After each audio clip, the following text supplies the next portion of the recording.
Hey, it's Lisa with Healthline. Today we're gonna talk about creatine.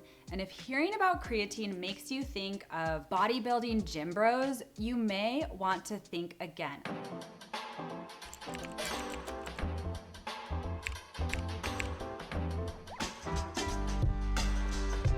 I actually learned a lot about creatine while doing research for this video.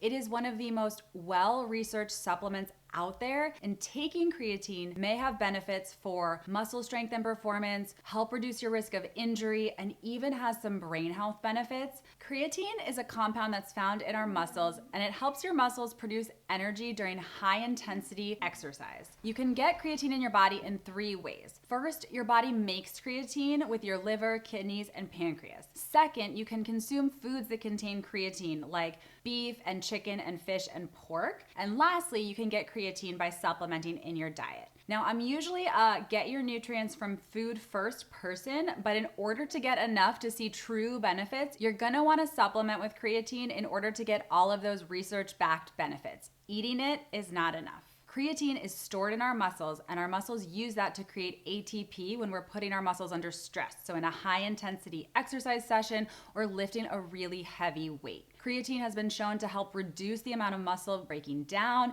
increase muscle growth, and reduce injury risk. However, just taking creatine is not gonna get you big and strong. You still need to put in the work in the gym.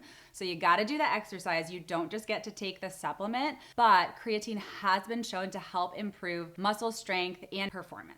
We deplete our ATP stores really quickly, which is why if you're picking up something really heavy, you can only do it for a short amount of time. Creatine helps make it so that you have just a little more ATP, and that energy source is depleted a little bit slowly.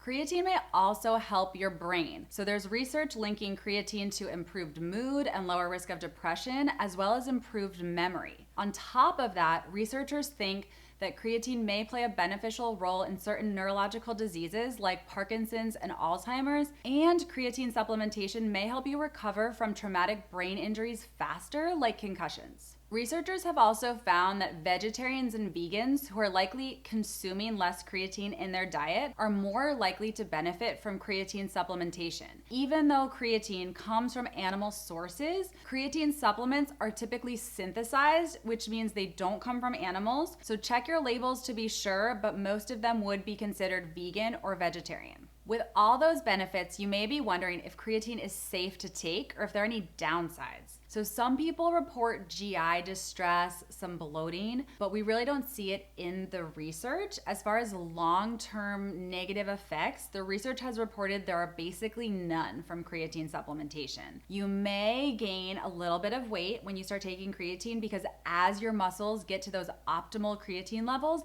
they also pull in some water. So the weight that you're gaining is water weight. You're gonna wanna also make sure as you start supplementing with creatine that you're drinking enough water so that your body has a place to pull that water in from. What are some of the results you can expect to see with creatine supplementation? Again, once your muscles have optimal amounts of creatine, you may see gains in your strength and power in your muscles by 5 to 15%. And in terms of improved performance during high intensity exercise, your power may improve by 10 to 20%. Again, once your muscles have those optimal creatine stores. You also want to know what to look for in your supplement though. We recommend choosing mostly single ingredient creatine supplements so you're not getting anything else along with your creatine, and check those labels to make sure that they're third-party tested, which is especially important for athletes who need to make sure that they're not getting anything else in their supplements and that their supplements are clean. If you're ready to try creatine supplements, we'll drop a link in the description down below to some of our favorite creatine supplements to buy.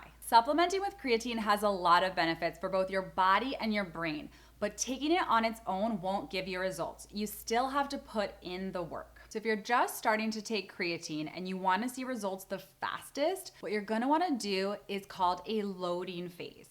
That means taking a lot more creatine for about a week so you can optimize the creatine stores in your muscles. So what's recommended for a loading phase is taking 5 grams 4 times per day, so 20 grams per day for about 5 to 7 days to see that saturation of creatine in your muscles. Doing a loading phase to introduce your body to creatine just helps your body saturate your muscle stores of creatine faster. So again, you're getting a lot in about a week instead of a small amount over the course of a month. So to see those maximum creatine stores in your muscles faster, you'll want to do a loading phase. And even though during the loading phase more is better, you really only need to do it for 5 to 7 days. You may be wondering if you should take creatine before or after a workout, or with food or not with food. There's not as much research on this, but in order to uptake the creatine that you're consuming, you do need insulin in your body, so you want to consume creatine with food. People used to think you had to take creatine with a quick source of carbohydrates like a glass of juice or some sugar, but many experts now recommend taking creatine with your post-workout meal, which is going to be a mix of protein and carbohydrates. This helps your body release that insulin that you need for your muscles to take in creatine, and it also gives you protein to help your muscles recover in other ways. If you dissolve your creatine powder in liquid, be sure to drink it relatively quickly, as creatine will start to degrade in liquid. So again, in order to see those maximum results, if you're storing it in liquid, be sure to drink it quickly. If you are a vegan or vegetarian, or someone who's not getting a lot of creatine in your diet from animal sources, you may actually see a bigger impact from creatine supplementation. So while it's not key to do that, start a vegan or vegetarian diet to get maximum results, you may actually see a bigger impact because you naturally have less creatine in your body if you're a vegan or vegetarian. Creatine monohydrate is the form of creatine that is most studied and very well absorbed. Some creatine supplements may have additional marketing claims on them, but stick to creatine monohydrate. Again, it's very well absorbed, and that's where most of the research has shown benefits.